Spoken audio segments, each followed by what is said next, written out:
She brought a homeless man into her tiny apartment, and within days her life turned completely upside down. What he was hiding under those torn clothes left an entire country in shock. No one, not even her, was prepared for the truth. And it all started on a freezing night she almost ignored. The frost had settled on the windows of Joe's Diner in the outskirts of Cincinnati, Ohio, turning breaths into mist as each customer entered the warmth inside. It was a night that promised nothing out of the ordinary. Emily Brooks, in her faded blue apron, wiped down a table, her eyes occasionally glancing at the clock. The night was drawing to a close, and with it, her shift. Outside, the street was nearly deserted, lit only by the dull orange glow of streetlights and the occasional headlights of a passing car. As she took out the trash to the bins in the back alley, Emily's coat wasn't enough to fend off the biting cold that seeped into her bones.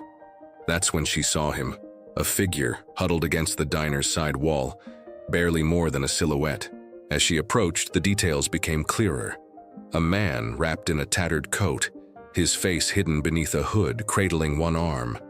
"Sir, are you all right?" Emily called out, her voice steady despite her hesitation.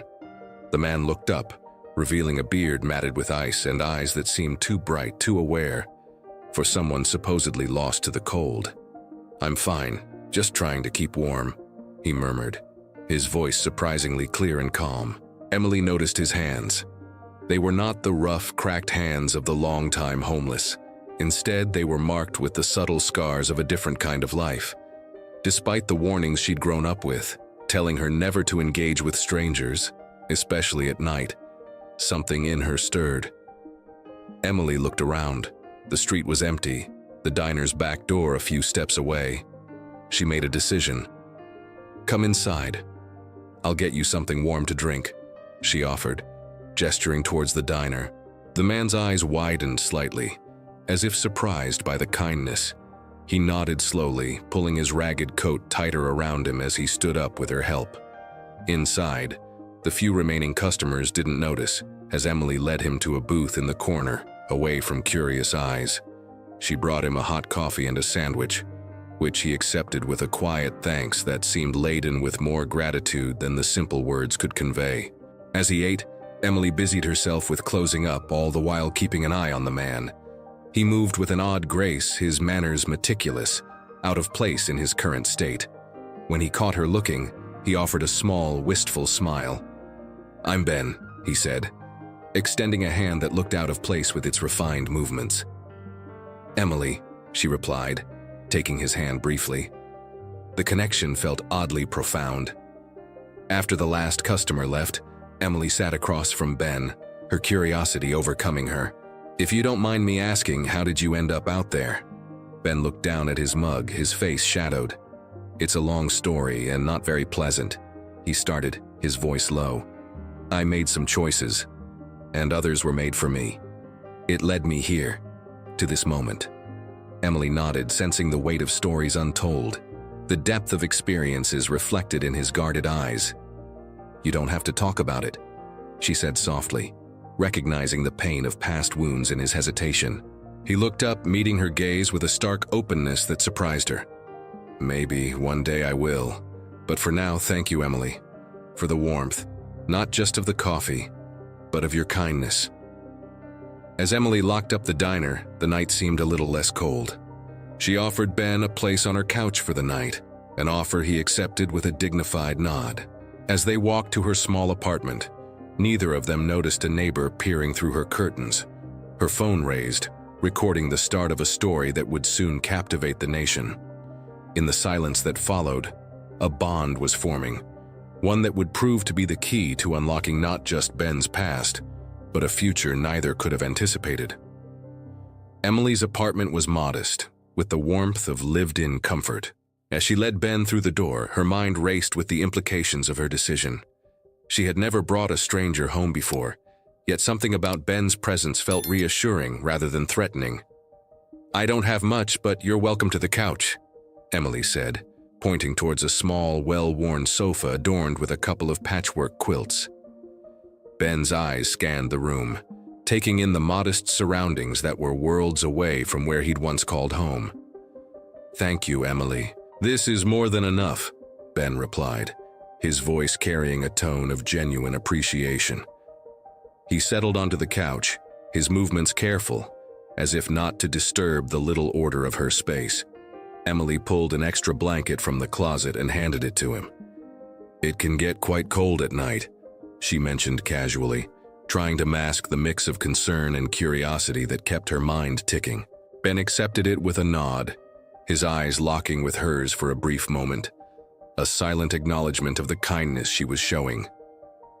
As the evening wore on, Emily found herself glancing towards the living room from her tiny kitchen, watching Ben as he sat quietly, looking at his hands, lost in thought. The sight of him so out of place yet so composed piqued her curiosity even more about his past. "Would you like some tea?"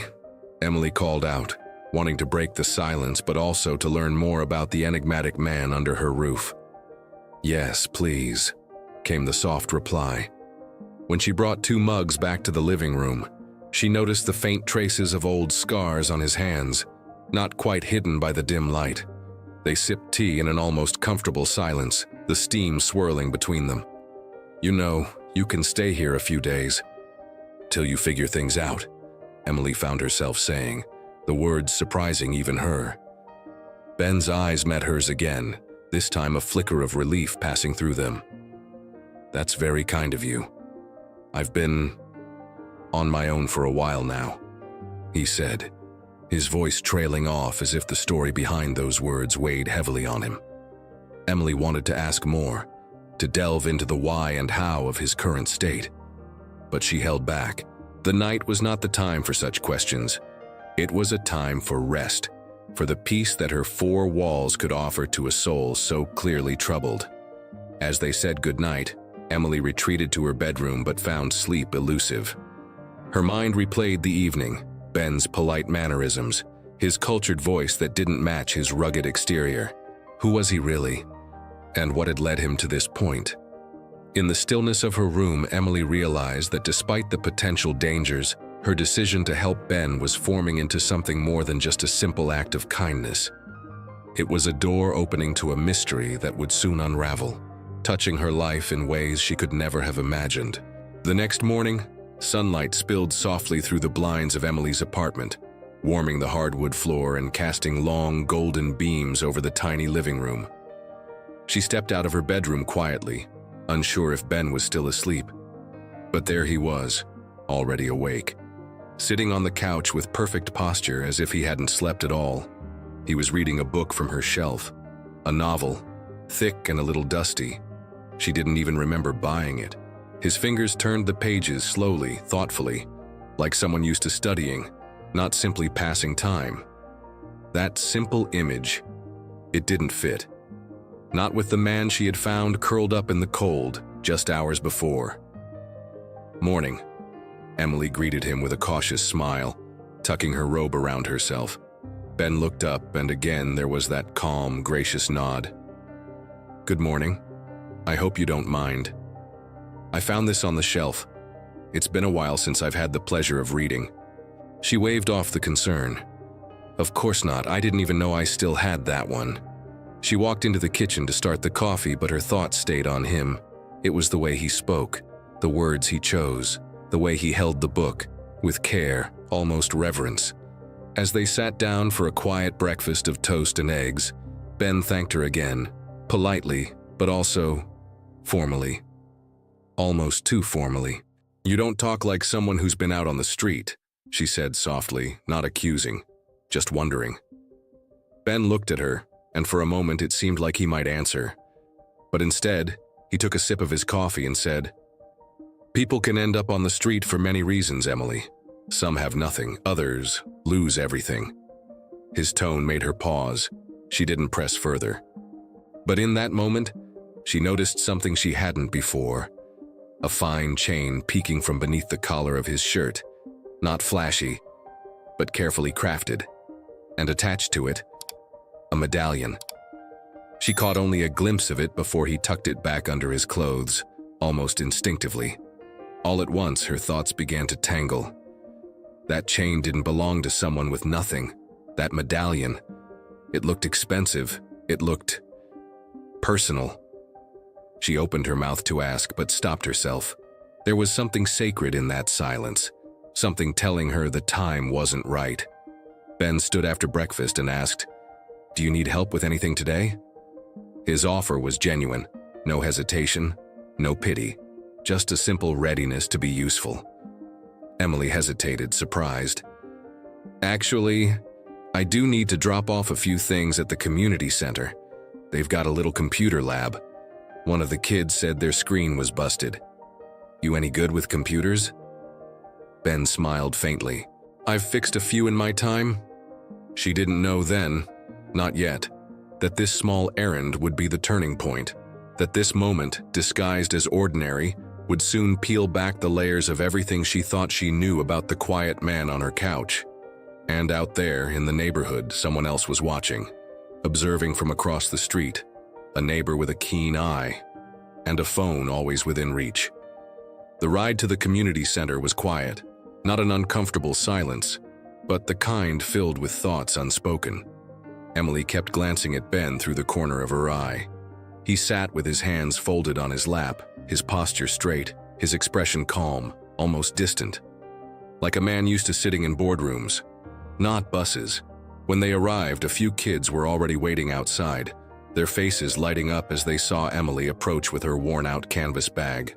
"Miss Emily, the computer's still acting weird," one of them called out, pointing to the room inside. Ben followed quietly, offering a slight smile. He didn't speak much as Emily introduced him. "This is Ben. He might be able to help with the machine." The kids didn't seem to care who he was. What mattered to them was whether he could fix it. The computer sat on an old table, the monitor flickering, the casing half unscrewed from someone's earlier attempt to figure it out. Ben knelt in front of it without hesitation, and what followed wasn't luck, it was skill. He moved with confidence, gentle hands, precise fingers, not fumbling, but adjusting wires, checking voltage, replacing small parts with improvised tools. Emily stood there watching as a group of children slowly gathered behind him, wide-eyed. In less than 30 minutes, the screen blinked to life, bright, clear, steady. The kids clapped. One even threw his arms around Ben in pure, innocent excitement. And for a moment, just a flicker, Emily saw Ben's expression soften, almost like he hadn't felt that kind of joy in a long time. But what Emily didn't notice was the woman standing by the door, Mrs. Langford, her neighbor, known for watching everything and everyone. She'd seen Emily leave with Ben that morning. Now, from her place by the bookshelves, her phone was lifted, quiet, recording. And it wasn't just the computer Ben had fixed. He offered advice to another child struggling with a math problem, then helped a volunteer configure the network settings. His words were patient, his tone too polished, too trained, as if he'd done this, not out of survival, but from years of education. Emily felt something shift. Her heart wanted to trust him, but her mind was beginning to wonder if this Ben was really who he claimed to be, or who he pretended not to be. When they left the center, the air had a strange weight to it. The kind of heaviness that comes right before a storm. And Emily, though she didn't say it aloud, felt the first drops of something she couldn't quite name. Back home, she made tea again. Ben thanked her as always, but now she looked closer. At the way he stirred the cup without spilling a drop, the way he sat without slouching, the way he always avoided mirrors, and somewhere deep inside her, a new question was forming, not just who Ben was, but why he had chosen her door. The next morning came with a different kind of silence, not the peaceful kind, but the kind that creeps in when something is about to shift. Emily was sipping her coffee near the window when she noticed two teenagers across the street showing something excitedly on a phone. They were laughing, talking loud, and then one of them turned, pointed toward her building and said, "That's the guy. He's in that apartment." She froze. Something about their tone made her heart beat faster. A few minutes later, her phone buzzed. A message from Carla, a co-worker from the diner. No greeting. Just a link and 2 words. Is this him? Emily clicked, and her hands began to tremble. There, clear as day, was Ben. In the video, he was kneeling in front of the old computer at the community center. Focused, calm, fixing it like a seasoned technician, then helping a little girl with her fractions. His voice was gentle, his face exposed. The video had a caption, "Homeless man fixes kids' computers better than IT pros. Who is he?" Below it, thousands of comments, hundreds of thousands of views. And it had only been posted 6 hours ago. Emily stared, speechless. She hadn't known that Mrs. Langford had filmed it, hadn't known that the woman had uploaded it to a local community page, and that from there, the video had exploded. It had gone viral. Her hands shook as she set the phone down. She turned toward the living room. Ben was still sleeping, or pretending to.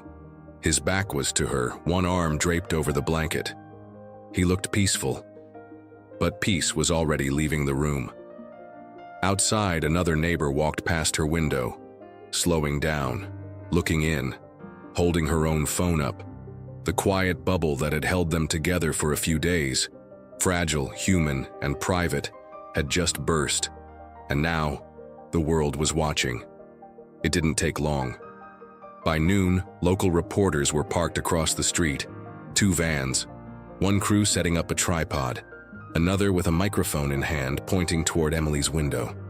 Her name had somehow leaked, maybe through a tag, maybe a neighbor. And now the quiet girl who worked long shifts at the diner had become the center of a mystery the entire city was trying to solve. Inside, Emily stood in the hallway, staring at her front door. Her heart raced. She didn't know whether to open it or lock it forever. Ben sat silently on the couch. He hadn't touched his tea. He hadn't said a word since she showed him the video. His eyes remained on the floor, distant, as if he knew this moment would come, and had feared it all along. Emily finally broke the silence. "They're asking questions. About you, about your name, who you really are." Ben lifted his gaze slowly. His expression was tired, not just from lack of sleep, but from carrying something much heavier. He reached into his coat and pulled out the medallion again, the one Emily had glimpsed before. He placed it gently on the table. The chain clinked softly, and then he turned it over. Inscribed in delicate lettering were the initials, BWM. Emily blinked. "Montgomery?" she whispered, almost afraid of the word. Ben nodded once. "Benjamin William Montgomery." She felt the air leave her chest. That name, Montgomery, wasn't just familiar. It was famous. It belonged to one of the richest families in the country, owners of Montgomery Dynamics, a global tech and energy empire. Headlines, scandals, wealth beyond imagination. But their youngest son, Benjamin, he had disappeared nearly a year ago and was never found. Emily had read the story in passing, back when it happened. A family in crisis, rumors of betrayal, a business deal gone wrong, whispers of drugs or mental illness. But the story had vanished as quickly as it came, buried by newer scandals, newer distractions. Now that missing son was sitting in her living room. "I didn't want to lie," Ben said softly. "I just didn't want to be found." Emily leaned against the wall, dizzy from the revelation. "Why? Why would someone like you, with everything, end up here, sleeping on a diner couch?" Ben looked down at his hands. The hands that had fixed the computer, held the teacup, helped her carry groceries. Hands that once maybe signed contracts worth millions. "I thought I could fix what they broke. I tried to stop something. I spoke up. And when I did, they silenced me." Outside, the reporters were still waiting.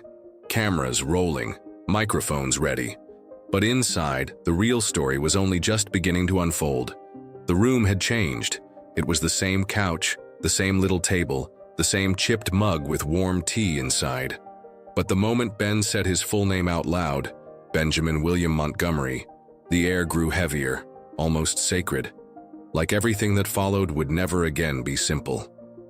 Emily sat across from him, her hands clasped tightly. She didn't speak. She didn't need to. Something in her heart told her the truth wasn't going to be easy, but it had to come. Ben took a deep breath. "I was never supposed to run," he began, his voice low but steady. "But I wasn't supposed to stay quiet either." Outside, a car honked in the distance and footsteps passed the window. But inside the apartment, time slowed. My father built Montgomery Dynamics from the ground up. He was a genius, yes, but also ruthless. There was always this hunger to grow, to expand, no matter the cost. Emily listened, her eyes fixed on him, not interrupting, not doubting, just listening. "I found out about a deal, a major project overseas. They were using tech we hadn't tested properly, tech that could hurt people.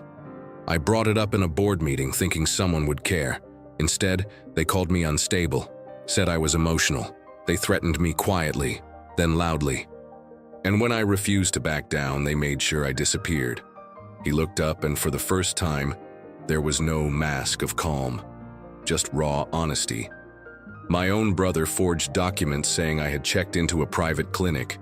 My phone was wiped. My accounts were frozen. I wasn't just cut off, and I was erased." Emily's throat tightened. She had once thought she was alone in the world, struggling to make rent to stay afloat. But this man had lost something else entirely. His name, his place, his truth. "I had two choices," Ben continued.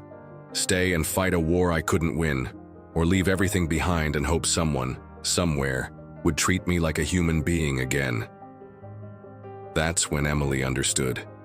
The silence in him, the careful words, the way he moved, like someone always watching, always calculating who he could trust. And yet, he had trusted her.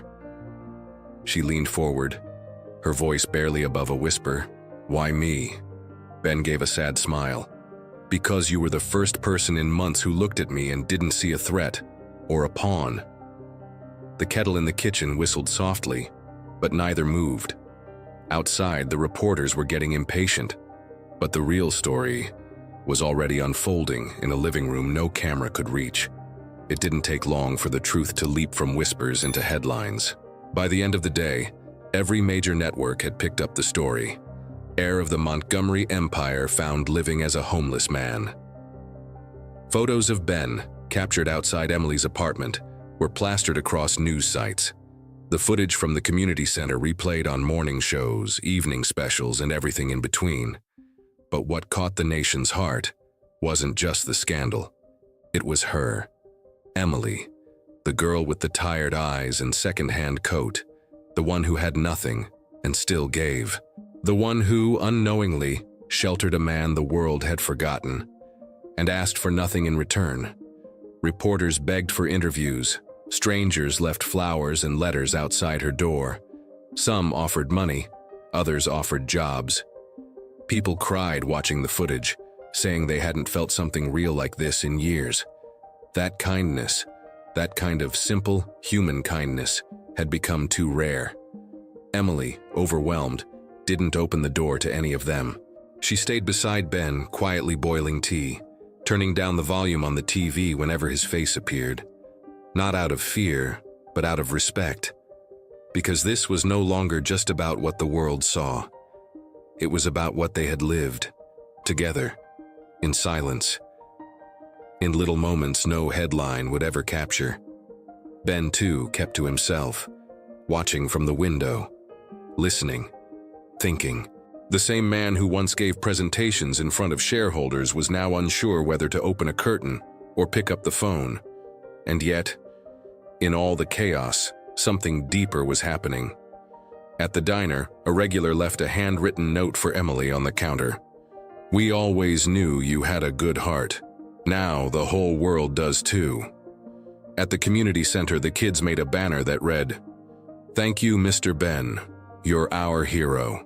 And somewhere in the middle of it all, in that little apartment where everything had changed, Emily sat on the floor, folding laundry, as if nothing around her had shifted. But it had. The world was looking. The story was spreading. and the people who had once tried to silence Ben were now being forced into the light. The question was no longer if the truth would be heard.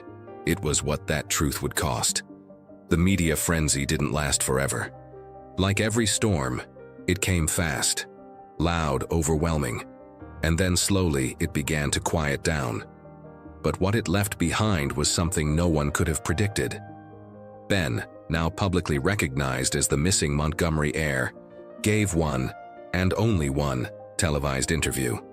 Sitting beside Emily, he spoke calmly, deliberately, not as a man trying to clear his name, but as someone finally choosing to be heard. He didn't attack his family, he didn't shout, he simply told the truth. About the choices they made, the silence they forced, the deal that put thousands at risk overseas, about how walking away wasn't an act of weakness, but survival. And then, he said something no one expected. "I don't want my inheritance back," Ben stated, looking directly at the camera. "But I do want it to mean something. Something more than it ever did when I lived under that name." In the weeks that followed, he sold off what he legally could. Stock shares, assets that were in his control before he vanished. And with that money, enough to live luxuriously for 100 lifetimes, he did something that silenced even the harshest critics. He created a foundation, named not after himself, but after her. The Emily Project, a non-profit aimed at providing education and housing to young people experiencing homelessness, especially those with technical skills, with potential, with no opportunity. At the opening ceremony, Emily stood in front of a small crowd, clutching a paper speech she never ended up reading. She simply looked around and said, "I didn't do anything special. I just didn't look away." But Ben disagreed. He spoke afterward, his voice steady, filled with something stronger than pride, reverence. "Emily reminded me who I was. When I'd almost forgotten, she gave me a home. When the world shut every door." Across the country, donations flooded in. Stories poured out of other Emilys, other Bens, people who had been passed over, stepped on, discarded, yet still had something to give. And in the middle of all that light, Emily kept her old job at the diner. She still made coffee for the same customers, still wiped tables, still walked home with her keys between her fingers and a mind full of thoughts, because she hadn't done it for recognition. She had done it because someone needed help, and that was enough. The morning sun filtered softly through the curtains of Emily's apartment. Outside, the neighborhood was waking up as usual. Children waiting for school buses, dogs barking, someone scraping frost from a windshield. Ordinary sounds, comforting even.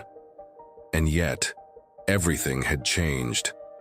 Emily sat at her small kitchen table, holding a letter in her hand, not printed, not typed, but handwritten in Ben's careful script. He had left it there the night before, after they had spent hours talking, laughing quietly, sharing stories neither of them had dared to tell in the beginning. She had fallen asleep on the couch. He had covered her with a blanket. Now, he was gone. Not in a way that hurt, but in a way that made sense. The letter was simple, grateful, gentle. He was going to travel, it said, to places he'd once known only as names on contracts. He wanted to see them as a man, not as a businessman. He wanted to help, quietly where he could, to learn how to live again without being followed by a last name that weighed more than it ever helped. "I don't know where I'll end up," he wrote, "but I'll always know where I began again. Right there, on your couch." Emily folded the letter, pressed it to her chest, and closed her eyes. Life returned to a quiet rhythm, but it was never quite the same. At the community center, more children started showing up, not because of the story, but because the center finally had funding, new equipment, volunteers inspired by what they'd seen. And at the front of it all, painted on a mural near the entrance, were two figures, a girl offering her hand, and a man looking up from the ground, reaching back. The mural had no names. It didn't need them. One afternoon, months later, as Emily left work and walked home, she noticed a little envelope tucked into her mailbox. No stamp. No sender. Inside, a photograph. Ben smiling in front of a classroom somewhere in South America, surrounded by children, holding up old computers they had just repaired together. On the back of the photo, in that same careful handwriting, were just 5 words. "Still fixing. Thanks to you." Emily smiled. And in that moment, and in that simple, quiet moment, she understood that some stories don't end when the cameras stop. Some stories are just beginning. Sometimes the people who seem to have the least end up giving the most. What would you do if a stranger knocked on your door, not asking for anything, just needing someone to see them? Would you walk past like so many others do? Or would you stop like Emily did? This story isn't just about kindness. It's about courage, about choosing humanity over fear, about listening when the world tells you to look away. And now I ask you, how many lives could you change with just one small act of compassion? Let this be a reminder.